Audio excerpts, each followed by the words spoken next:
capítulo 6 do livro de Êxodo, versículo 6. Portanto, disse aos filhos de Israel: Eu sou o Senhor, e vos tirarei de debaixo das cargas do Egito, e vos livrarei da sua servidão, e vos resgatarei com o braço estendido, e com grandes manifestações de julgamento. Tornar-vos-ei por meu povo, e serei vosso Deus, e sabereis que eu sou o Senhor, o vosso Deus, que vos tiro de debaixo das cargas do Egito.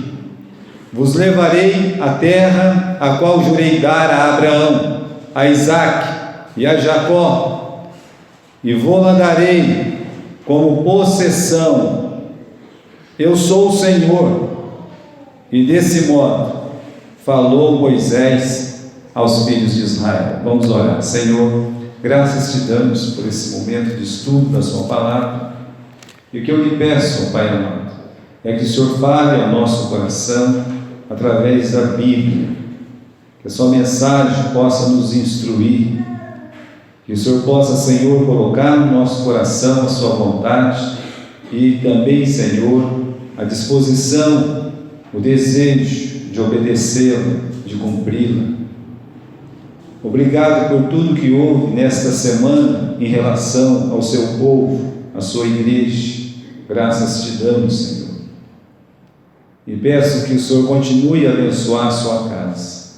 Abençoa esse que prega, Senhor, que fale pelo Espírito Santo, e que aqueles que ouvem possam aprender também o Espírito Santo. Em nome de Jesus. Amém. Esse momento aqui, do versículo 6 até o versículo 9, que nós acabamos de ler, Moisés ele já está lá junto com o povo de Israel, e ele está ali com uma missão. Ele está ali com a missão de anunciar que Deus chegou. Ele está ali dizendo assim: olha, Deus chegou até vós. Eu tenho uma boas novas de alegria para todos vocês que são escravos aqui no Egito. E a boa nova é: Deus quer vocês como seu povo. Deus desceu e Ele vai livrá-los, vai tirá-los desta casa de servidão. Deus vai levá-los para a terra que Ele prometeu para Abraão, para Isaque e para Jacó. Ele diz, Ele vai cumprir. Então Moisés ele está aqui animado, ele está aqui firme, ele está aqui pronto para anunciar o que Deus falou para ele e dizer para aquelas pessoas: Deus veio nos salvar. E a reação é essa, que a continuação do versículo 9 nos dá: mas eles não atenderam a voz de Moisés. Na verdade, eles não atenderam a voz de Deus, mas está dizendo aí, eles não atenderam a Moisés por causa da ânsia de espírito e da dura servidão. Ou seja, eles disseram: tá bom do jeito que está. Aqui está muito bom, tá assim, é melhor aqui do que morrer no deserto onde você quer nos levar. Então nós temos que retroceder na história. O Moisés ele não está ali de bicudo, ele não está ali de intruso, ele não está fazendo uma coisa da cabeça de Moisés. Aquilo está na mente de Deus. Está na mente de Deus, mas também era o resultado do clamor do próprio povo. Então nós temos que lembrar algumas coisas da história. Por exemplo, o que foi o Egito para Israel quando Jacó pegou aquelas 66 almas, das 70 no total, mas quando ele desceu com mais 66 almas ali para o Egito? O que representava o Egito? Então, eles foram convidados, eles não entraram no Egito como intrusos também, nem poderiam, porque senão eles seriam expulsos. Eles foram convidados por Faraó José, que era o grão-vizir ali, o principal depois de Faraó, mandou chamar seu pai, mandou chamar os seus irmãos. E quando eles chegaram no Egito, tem uma palavra muito interessante, lá no capítulo 47 de Gênesis. Você vai comigo lá, tá? Capítulo 47 e versículo 11, e veja o que diz aqui: então José estabeleceu a seu pai e a seus irmãos e lhes deu possessão na terra do Egito. Eles não entraram simplesmente no Egito.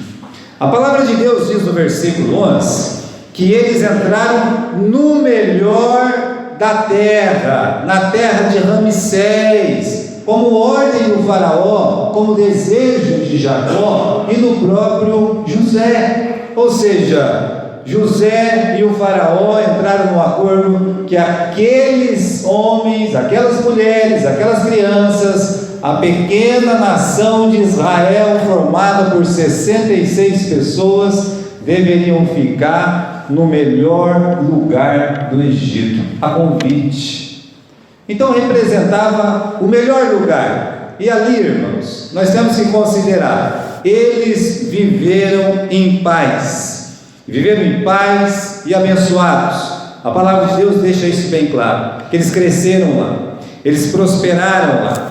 Aqui no capítulo 47 ainda, veja aí, né?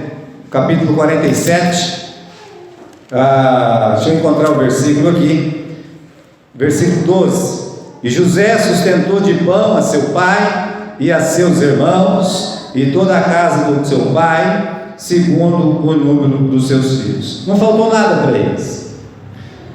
Eles foram sustentados. Depois que eles foram sustentados, a palavra de Deus diz mais. Diz o quê? Bom, que eles prosperaram ali.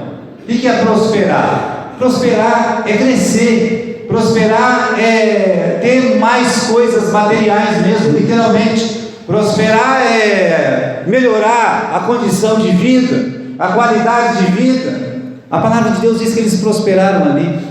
A palavra de Deus diz que eles cresceram ali, cresceram com pessoas mesmo, em conhecimento, né? Cresceram em cultura. E a palavra de Deus diz que eles frutificaram, ou seja, eles cresceram numericamente, foram crescendo, e cada vez crescendo mais. É o que a palavra de Deus ensina. No livro de Salmo 105, versículo 24, você encontra esse seguinte texto: aumentou o seu povo grandemente e fez mais poderoso que os seus inimigos, no caso, os egípcios. Então, o que representou o Egito de primeiro momento? A casa do pão, a casa da bênção, a casa da multiplicação, o lugar favorável, o melhor lugar do mundo. Sabe, quando Ló escolheu Sodoma, a palavra de Deus diz duas coisas: que parecia o jardim do Senhor, mas também parecia aquela entrada do Egito quando se dá para Zoar. O que significa isso? Que a palavra de Deus estava falando exatamente de Gósen, da terra que eles ficaram. Deus colocou eles praticamente num paraíso. O faraó direcionou eles praticamente para um paraíso. Então o que foi o Egito? O Egito foi esse paraíso quando eles entraram. Um lugar maravilhoso, um lugar de portas abertas. E aí o que acontece? Quando você está estudando a palavra de Deus, você vê no capítulo 48, 49, o Jacó, ele chama José, chama os seus netos, e ele vai abençoar José, vai abençoar os seus netos, e depois ele abençoa os seus filhos. E Deus fez uma promessa para Jacó. Jacó desce para o Egito, porque o José vai fechar os seus olhos. Eu não sei se os irmãos lembram, mas quando nós estudamos a vida do Jacó, o Jacó ele dormiu numa pedra. Quando ele tinha 77 anos, ele deitou e dormiu numa pedra. Foi antes dele ir lá para o tio dele, estava indo para o tio dele. Aí a palavra de Deus diz que se fez noite, e somente depois de 22 anos o Espírito Santo diz assim: e o sol se levantou. Naquela noite que ele dormiu, e até o sol sair novamente, demorou 22 anos. Foram 22 anos de angústia, de provação, de tristeza, de lutas, até aquele encontro com Deus lá no Val do Jaboque, e ali, quando ele tem, meus irmãos, o conhecimento da palavra, e ele vê que a alma dele é salva por Deus, a Bíblia diz que o sol se levantou. É como se tivesse uma noite escura que durasse 22 anos na vida do Jacó. Agora, a mesma coisa aconteceu com o povo de Israel. Você olhando, você lendo as Escrituras, você descobre o quê? Que Jacó, ele vai adoecer, e depois que ele adoece, a palavra de Deus diz assim, que ele morre. Mas entre esse momento, a palavra de Deus ensina que algumas coisas começaram a acontecer, que realmente mostram essa noite escura, só que não durou 22 anos. Essa noite escura do povo de Israel durou mais de 400 anos. O do Jacó durou 22 anos, não do povo de Israel.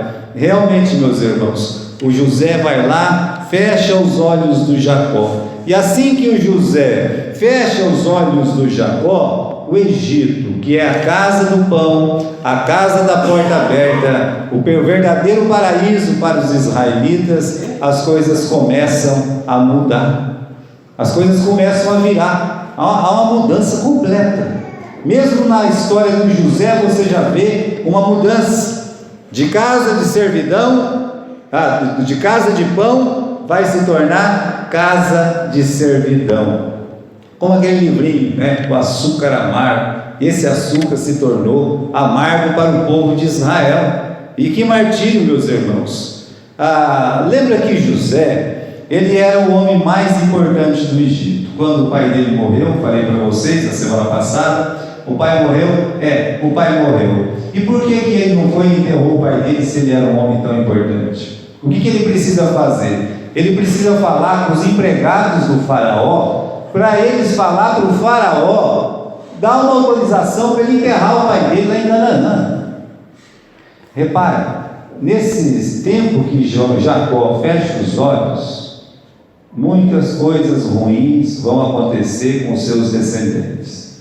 Começando por José, ele foi perdendo a autoridade lá dentro, não era para menos. Ele serviu, né? Enquanto ele estava bom, enquanto ele estava ali na frente, serviu para ajudar os egípcios, e agora ele está enfraquecido. Nem enterrar o pai dele sozinho, agora ele pode mais, tem que pedir autorização, não pode nem sair do Egito. Mas isso não é certo quando você considera a história de um homem tão importante quanto ele. Depois, no capítulo 1 do livro de Êxodo, o que você lê? Vamos lá, capítulo 1 do livro de Êxodo. Logo no começo, diz aqui no versículo 8: entre mentes se levantou um novo rei sobre o Egito, que não conhecia a José. Pronto, a casa do pão vai se tornar casa de servidão, porque ele disse ao seu povo: eis que o povo dos filhos de Israel é mais numeroso e mais forte do que nós. Usemos de astúcia para com ele, para que não se multiplique, e seja o caso que, vindo a guerra, ele se ajunte com os nossos inimigos, peleja contra nós e saia da terra. Os egípcios puseram sobre eles feitores de obras para os afligirem com suas cargas. Veja como as coisas mudaram, veja como houve um martírio, veja que não foi de uma hora para outra. A palavra de Deus diz que primeiro José perdeu a sua influência, depois levantou um faraó que não conhecia José. Esse faraó taxou os israelitas para empobrecer o povo de Deus, e aí eles viraram escravos e passaram a construir as cidades armazéns de Pitom e Ramsés. E aí, numa ação mais desfavorável, mais massacrante, foi ordenado que todos os meninos que nascessem fossem jogados aonde? No rio. Então não foi uma coisa de uma hora para outra, durou mais ou menos essa perseguição uns 250, 300 anos. É um bom período. E essa noite escura do povo de Israel é marcada por essa perseguição dentro do Egito. Então tem dois versículos que definem essa noite escura. para mim, no versículo 13 e 14 do capítulo 1, que diz que os egípcios faziam servir os filhos de Israel com dureza. Não era apenas uma escravidão, era uma dura escravidão. E aí diz no versículo seguinte: assim lhes fizeram amargar a vida com dura servidão. Repare que por duas vezes a palavra dureza, né? Dura aqui, dureza ali, aparece. Uma vida dura, uma vida amarga. O Egito, meus irmãos, que representava um paraíso, se tornou no quê? Na terra de servidão. Agora é interessante que essa palavra aparece 13 vezes na Bíblia. Todas elas se referem ao período que Israel foi escravo no Egito. Então, para Deus, para o israelita, o Egito representava o quê? A casa de servidão. O mais interessante é que essa frase, a casa de servidão, sempre quem falava era Deus. Deus é que dizia: eu vos tirei com mão forte, poderosa, do Egito, da casa de servidão. E mais para frente Deus mandava Moisés repetir, ou até Josué repetir: eu vos tirei com mão poderosa, mão forte, do Egito, da casa de servidão. Então, quando Deus olhava para o Egito, Ele via o seu povo escravo, o seu povo sofrendo, o seu povo com uma vida amargurada, né? E amargar com dureza. O que resultou isso? Nesse clamor dos filhos de Israel. E eles clamaram mesmo, não era para menos. No capítulo 1, veja lá, capítulo 1 ainda, no versículo 14: lhes faziam e lhes fizeram amargar a vida com dura servidão. Tá, isso foi um período. No versículo 23 do capítulo 2: decorridos muitos dias, morreu o rei do Egito. Os filhos de Israel gemiam sob a servidão, e por causa dela clamaram, e o seu clamor subiu a Deus. Houve esse clamor. Sabe que eles esperaram o rei morrer para eles clamar? Porque eu acredito que se o rei descobrisse que eles estavam clamando, eles iam morrer por isso.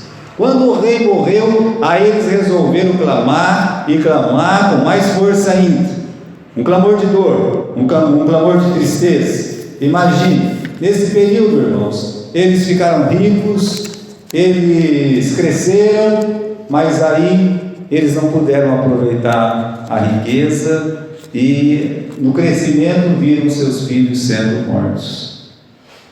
Não aproveitou nada do Egito. O dinheiro que eles tiveram lá foi roubado literalmente. Tornaram-se escravos. O filho e a filha, escravos.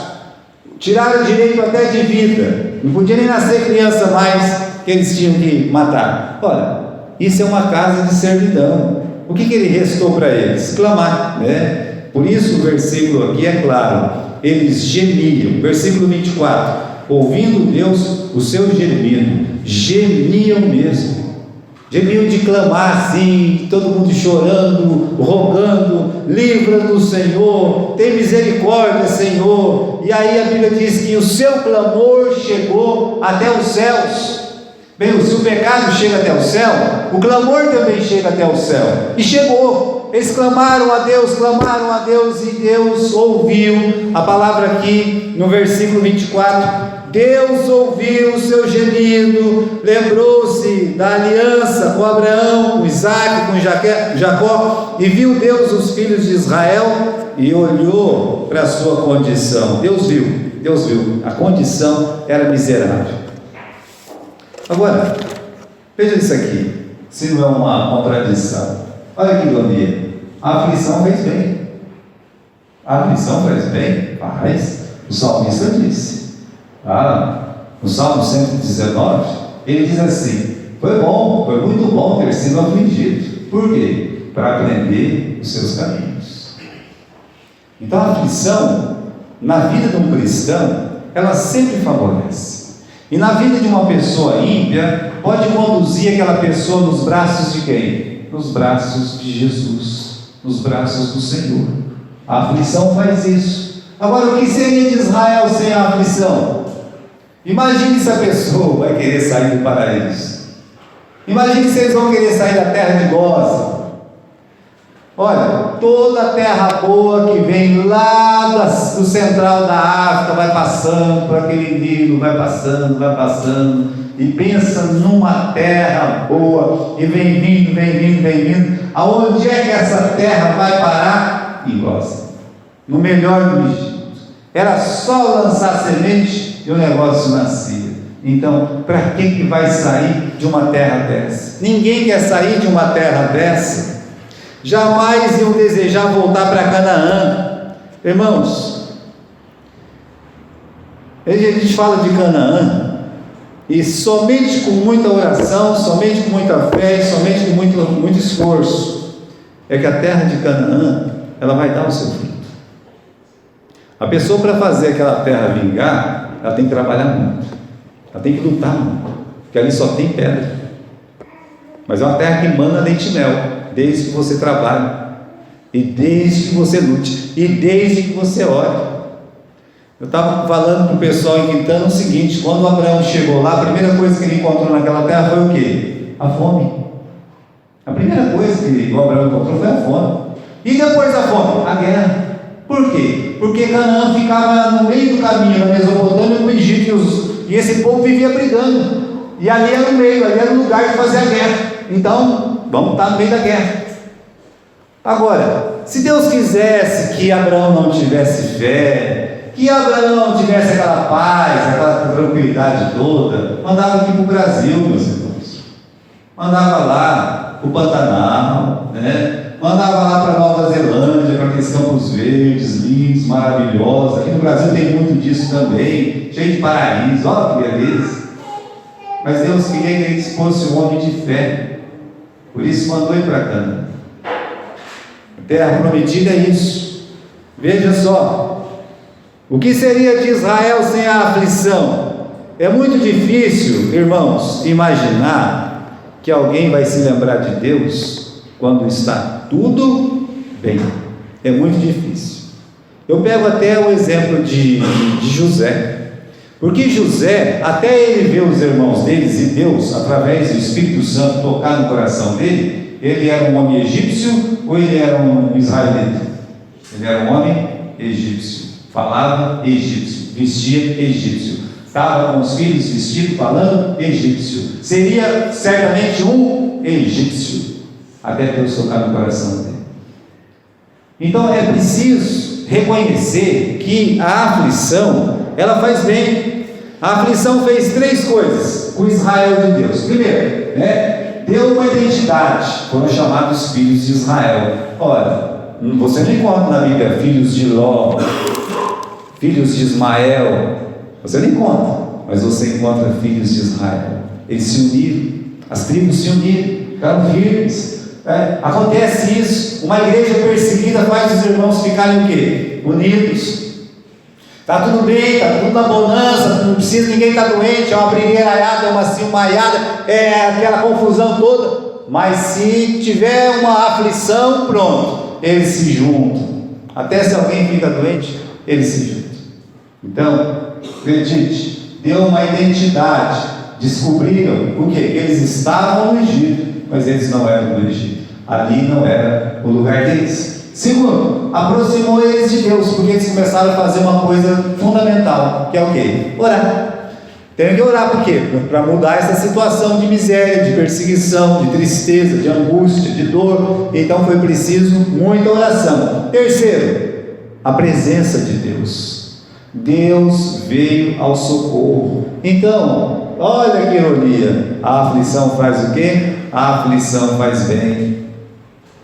Se você quer atrapalhar a vida espiritual de uma pessoa, é só você não querer que ela passe por nenhuma aflição. Não vai ter nenhum calo espiritual nessa vida. Tudo às mil maravilhas. Isso não faz bem. E realmente não faz. Agora, um conselho aqui, irmãos: não é preciso vir aflições para uma alma se aproximar de Deus. Não precisa você perder uma perna, um braço, um olho para você se aproximar de Deus, de jeito nenhum. Eu olho para Daniel. Daniel, ele orava quantas vezes por dia? 3. E ele estava aonde? Ele estava no calabouço, ele estava preso, ele estava sendo cutucado? Não, né? Ele era o homem mais importante lá depois de Nabucodonosor. E no tempo de Dario ele foi colocado acima de todos os presidentes. E ele orava ainda 3 vezes por dia. Era o costume dele, ainda abria a janela e orava virado para onde? Para Jerusalém. Pronto. Ele não estava em aflição, ele não estava em angústia. Depois ficou, mas ele já orava, ele já estava íntimo de Deus. Então não foi a aflição que o aproximou de Deus, ele já estava perto de Deus. A maioria dos comentaristas, das pessoas que têm assim um tempo para se dedicar às causas da Bíblia, eles consideram que Davi escreveu aquele Salmo 23 quando ele ainda era um pastor de ovelhas.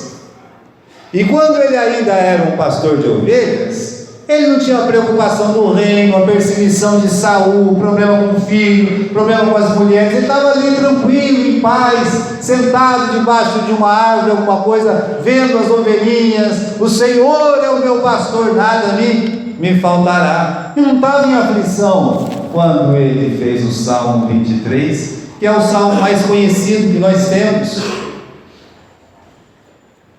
Olha Jesus, é verdade que lá na cruz ele disse: Eloi, Eloi, né? Lama sabachthani, oh meu Pai, por que me desamparaste?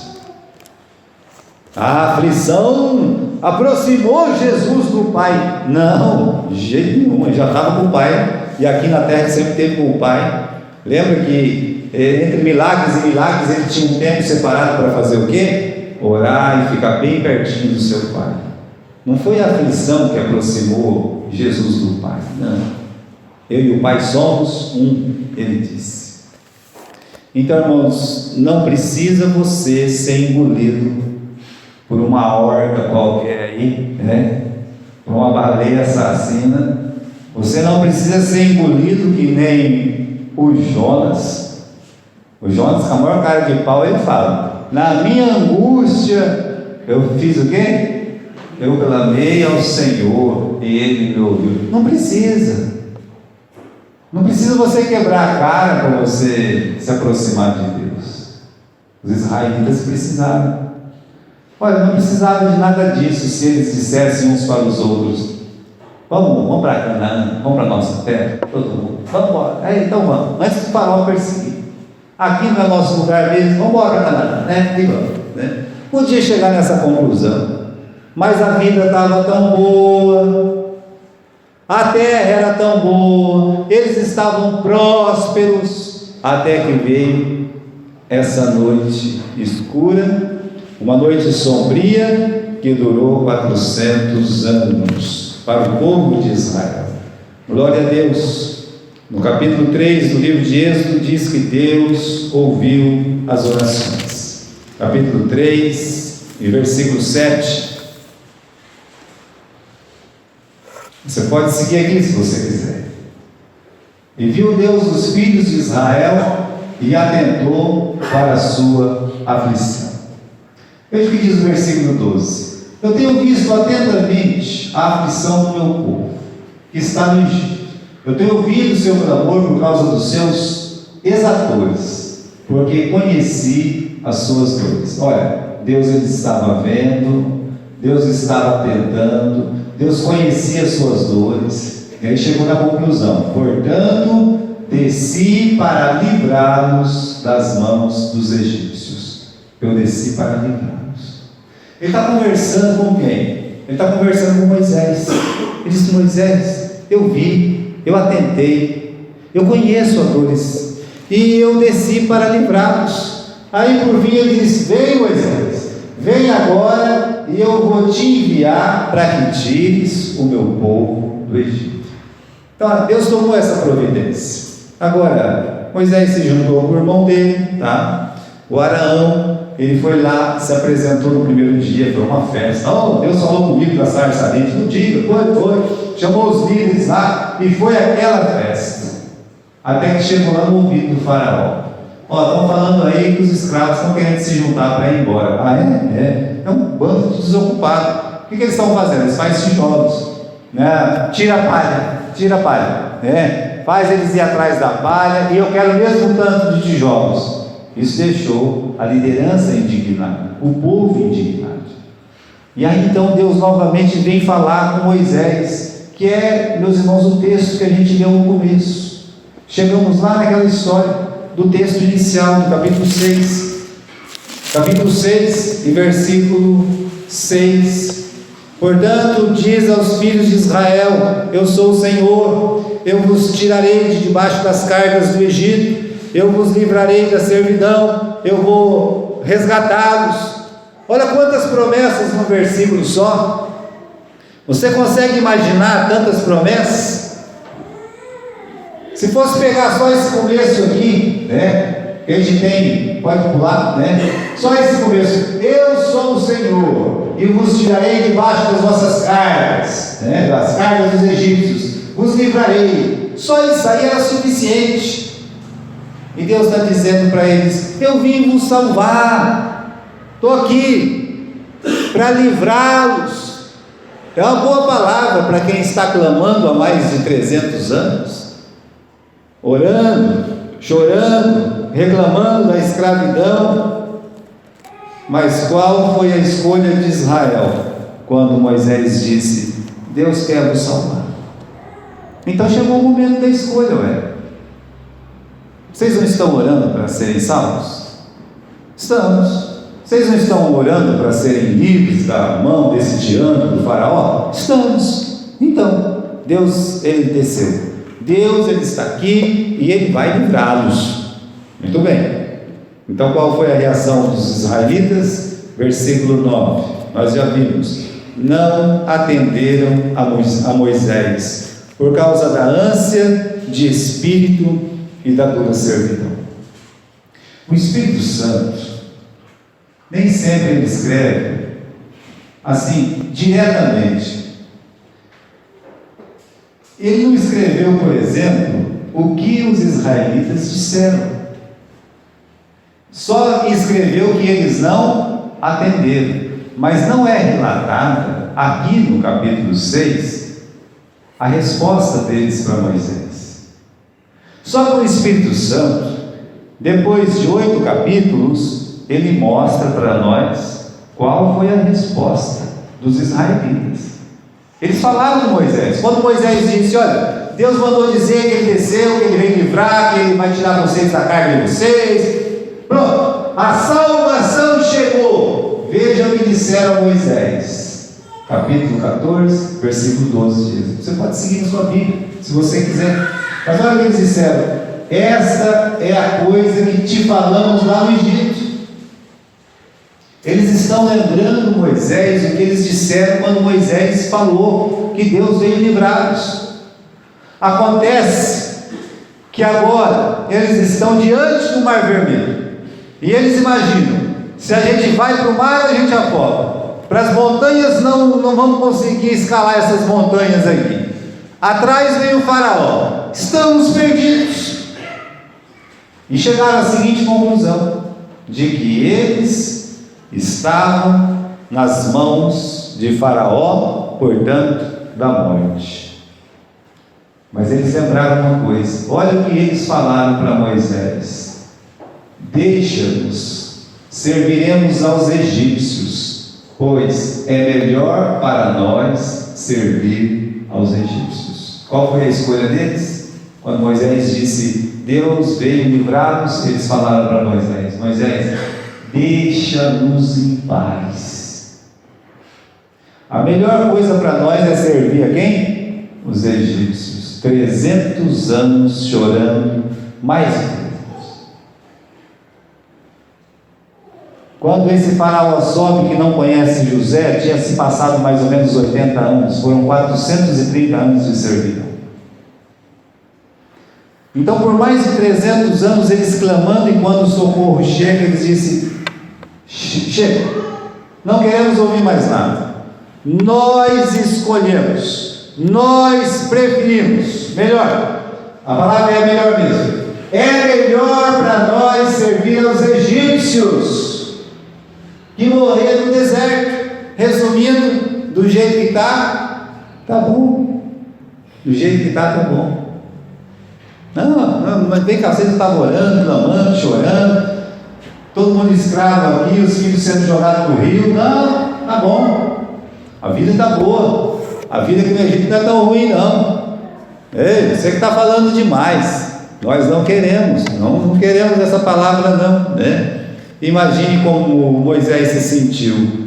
Depois ele fala para Deus: Senhor, se nem o meu povo não quer me ouvir, acha mesmo que o faraó vai me ouvir? Ficou indignado com aquela palavra, porque ele esperava o quê? Deus veio nos salvar. Aí ele esperava: um braço aberto, salva-nos, Senhor, glória a Deus, Deus ouviu as nossas orações. É isso que Moisés esperava. E de repente a pessoa fala: não, aqui no Egito é melhor. É uma decepção. Está pegando fogo numa casa lá e alguém grita: socorro, help, socorro, né? Aí vai alguém lá, entra lá, se queima tudo, vai abraçar: não, tá bom aqui no fogo, deixa eu quieto aqui, né? A pessoa vai estranhar, falando: calma lá, você está gritando aí socorro, help you, né? Deixa eu dizer, né? Você, agora que tem um braço estendido, tem um capote para te tirar daí, você diz: não, tá bom aqui no fogo. Dá para entender Israel, a escolha de Israel? Essa reação não é nenhuma novidade. Estudamos isso também. Quando o Noé pregou, o Espírito Santo mostra para nós o que eles disseram para Noé, lá no livro de Jó. Eles disseram para Noé: não queremos ter conhecimento dos teus caminhos. Nós não queremos conhecer os teus caminhos. Retira-te de nós, que nos aproveitará que façamos orações. Lá está escrito: ao Todo-Poderoso. Vai embora. Ninguém quer essa conversa, não. Que vai aproveitar fazer oração para o Todo-Poderoso? Isso não aproveita para nada. E a arca sendo construída, até que começou a chuva. Então não é novidade o que o Israel diz, porque eles já tinham passado por isso. Lógico assim, Sodoma foi conquistada, ele foi levado escravo. Quando o Abraão vai lá, captura, busca, livra eles da mão dos mesopotâmios, o que o Ló faz? Ele poderia voltar para viver junto do seu tio, mas ele não faz isso. Ele volta a morar onde? Em Sodoma, e quer viver no meio dos sodomitas. Olha, é uma escolha. E nós vimos onde vai uma escolha dessa. Os homens do tempo de Jesus chega na sinagoga que ele cresceu, chega na sinagoga aonde ele viu os rabinos ensinar a palavra, falar do Messias. Ele se levanta e diz: hoje se cumpriu esta palavra. Qual palavra? Olha, o Senhor me ungiu para socorrer os pobres, para abrir os olhos dos cegos. E foi falando, ele disse: hoje se cumpriu essa palavra. E eles pegaram Jesus, colocaram nas costas, levaram para o monte do precipício e tentaram fazer o quê? Precipitar ele, já dizendo: não queremos o Messias, nós não queremos o Messias. Irmãos, a reação não é nenhuma novidade. Paulo vai lá em Atenas, ele prega em Atenas. Qual que é a reação dos atenienses? Homens cultos. Uma das coisas mais difíceis de fazer é você evangelizar uma pessoa que se acha culta, tá? Está cheio de títulos, cheio de conhecimentos. Às vezes não dá nem vontade de evangelizar uma pessoa dessa, mas pela misericórdia de Deus a gente perde o tempo e evangeliza. Mas na maioria das vezes tem aquele monte de interrogação, como se fosse os grandes sábios, né? Você vê apenas ignorância, perdição, falta de conhecimento total de tudo que é de mais importante, que é conhecimento da própria alma, da perdição da sua alma. E esses homens lá de Atenas, grandes conhecedores, Paulo pregou sobre a ressurreição, sobre Jesus, e a palavra foi essa aqui, né? Uns escarneciam e outros diziam: acerca disso te ouviremos uma outra vez. Não tem tempo para esses negócios não, Paulo. E os outros escarneciam. O que ele está pregando? Está pregando uma tal ressurreição, lá sabe lá o que é isso aí, né? Então eles rejeitaram a palavra. Até hoje, para um judeu, quando eles se referem a Paulo, eles dizem assim que Paulo é aquele que abriu o caminho do cristianismo, coisa assim, né? Mas eles dizem assim que a palavra da verdade, o conhecimento da verdade, não passa pelo caminho de Damasco. Quando Jesus disse, sou eu, Jesus. Então é como se eles dissessem, a salvação não vem por esse Jesus. Eles não querem ter o conhecimento da palavra. Acham muito humilhante. Aqui a salvação bateu na porta. Qual que é a reação dos israelitas? É melhor para nós servir os egípcios. É melhor. Agora, por que eles preferiam essa escravidão? Por quê? Mas a escravidão é melhor? Aí você começa a pensar, né? Daqui em Canaã é longe, não consigo enxergar. Isso é uma coisa lá dos nossos pais, lá atrás, o Abraão já morreu faz 500 anos, né? Na época já fazia uns 500 anos que Abraão morreu. Olha, para vocês terem uma ideia, o Brasil tem 500 anos. Então é uma bênção, mas é uma bênção longe, distante, sabe? Por isso que quando nós pregamos o céu, a eternidade, as pessoas recusam. Está tão longe. Para que uma coisa longe dessa? Né? Para que uma bênção que eu nem sei como é que é lá do outro lado? Porque entre o Egito e Canaã tem dificuldades, tem muitas pedras no caminho. Se vai pelo caminho mais curto, é os filisteus, gente grande, forte, exército pronto para resistir. Se vai pelo caminho mais longo, que é o deserto, escolhido por Deus, tem todas as privações do deserto: serpentes, o calor, escorpiões e alguns beduínos lá querendo matar o povo da beirada. Reparem, irmãos, as pessoas veem, às vezes, no cristianismo, uma dificuldade. Seguir a Jesus é uma coisa muito difícil. Então eu nem vou, prefiro ficar do jeito que está mesmo. Prefiro aquele desse jeito aqui, né? As pessoas não querem Deus, não querem o céu, eles querem apenas um alívio para as suas dores, para as suas necessidades. Não partilha o sonho da redenção, não quer viver na presença de Deus. É o que acontecia com os israelitas. Na verdade, o que eles queriam mesmo é que o faraó morresse e levantasse um novo faraó, e esse novo faraó fosse o quê? Bem bonzinho, para eles poderem voltar no paraíso, mas o paraíso deles é o Egito. Aí está bom. Mas quando Deus promete uma Canaã, que eles vão ter que fazer alguma coisa, eles vão ter que ir, ter que andar por aquele deserto, passar fome, passar sede, e talvez fica pensando, não, isso é difícil demais, não dá para mim. Não dá para mim. E esse sentimento, irmãos, ele continuou. Esse sentimento de que o Egito era melhor, continuou na vida deles. Um ano depois que eles saíram do Egito, lá no livro de Números, para a gente poder terminar, no capítulo 11, o povo queixou-se da sua sorte. Imagine isso. Eles tinham pão, eles tinham água, na verdade eles tinham maná, correto? O que era o maná? O maná era o alimento de Deus para eles todos os dias. Todos os dias eles tinham que se levantar, ir lá na porta, pegar um pouco de maná, colocar na panela. Olha a dificuldade, né? Mas eles começaram a reclamar do maná, correto?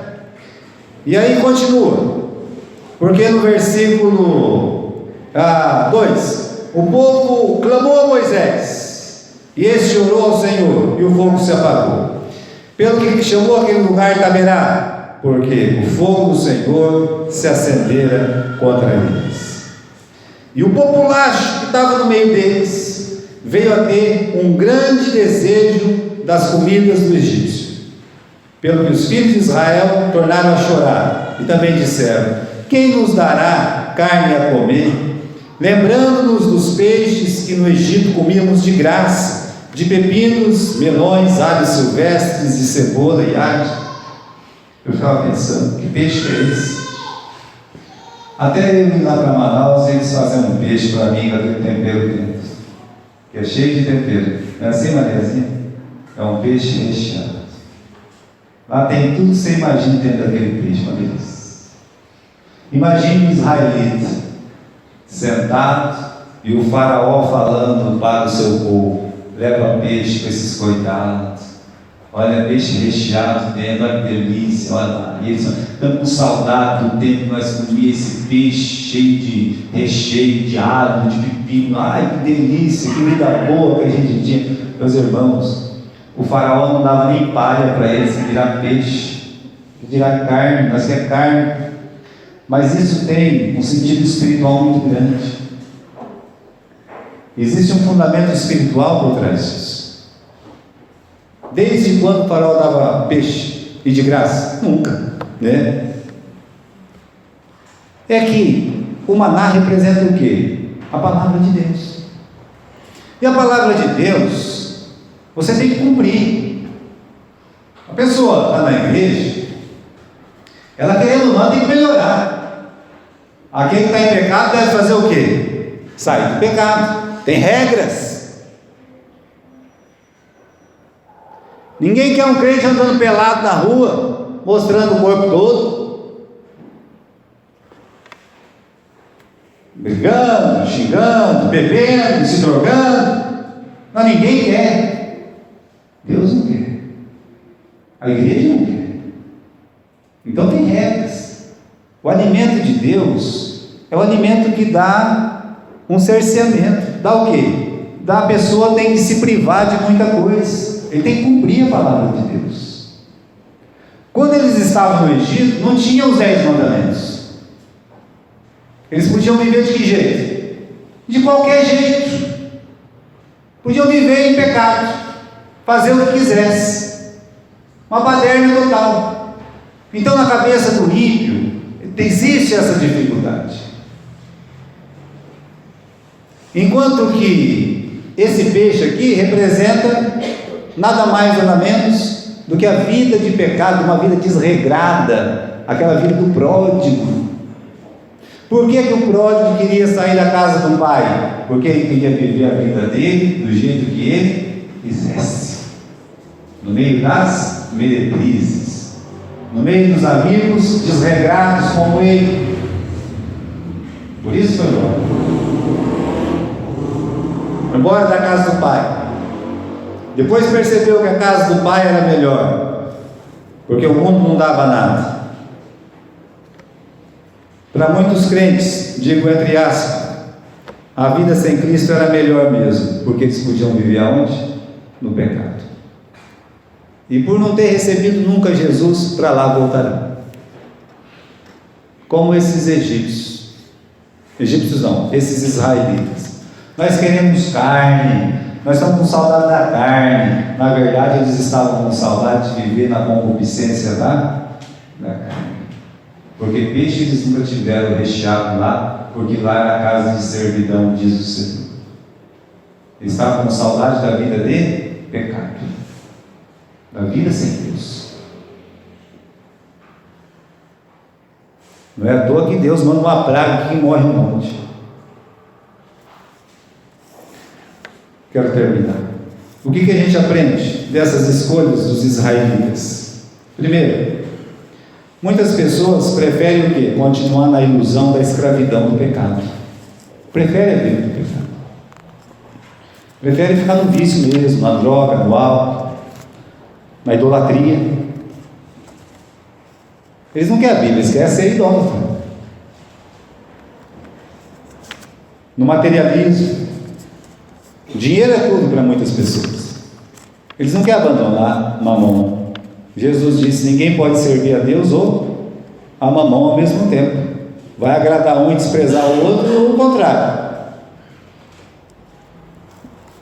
Não quer abandonar a vida de prazer, especialmente os jovens.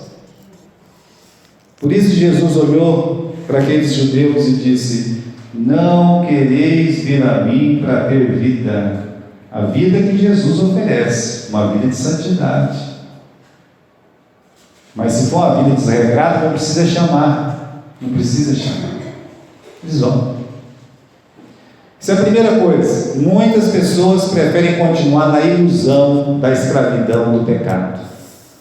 Veio as boas novas, os anjos cantaram no céu, e quem de Jerusalém saiu para ver? Ninguém. As boas novas vieram, mas ninguém foi ver. E segundo, que muitos preferem a ilusão de uma vida desregrada, como nós falamos. O maná sufoca, a palavra de Deus sufoca. A vida com regras espirituais fica aqui, é um nó na garganta, a pessoa não suporta. Querem se sentir livres para agir de acordo com seus corações, uma vida de pecado. E esse realmente tem sido o motivo de muitos se afastar da verdade. É a escolha do Israel de Deus, a escolha dos israelitas. Eu quero lembrar aos irmãos que de tantos milhões, 2, 3 milhões de israelitas, ou de almas israelitas, quantas pessoas entraram em Canaã? Apenas 2. Não entraram. Não queria tanto lá a carne do Egito? Não queria tanto falar que o Egito era melhor? Morreram no deserto. Mas nós temos motivos para escolher diferente. Você tem motivo para escolher diferente. Imagine que Deus diz: eis que estou à porta e bato. Isso é Jesus que diz. E o que espera Jesus quando ele bate na porta? Essa porta se abre. Mas se você quer só um bálsamo, os seus problemas aqui neste mundo, e quando o seu mundo aqui melhora, você bate a asinha que você não quer nada com Deus, não é esse evangelho que Jesus está anunciando. Jesus está no evangelho que você toma a cruz. Quem quer vir a mim, tome a sua cruz e me siga. É seguir Jesus, é passar por esse deserto, é comer o maná satisfeito. É maná de manhã, maná no almoço, maná no jantar. A satisfação pela palavra de Deus, a firmeza de estar passando pelas provações do deserto até chegar em Canaã, até chegar no céu. É esse céu que Deus promete.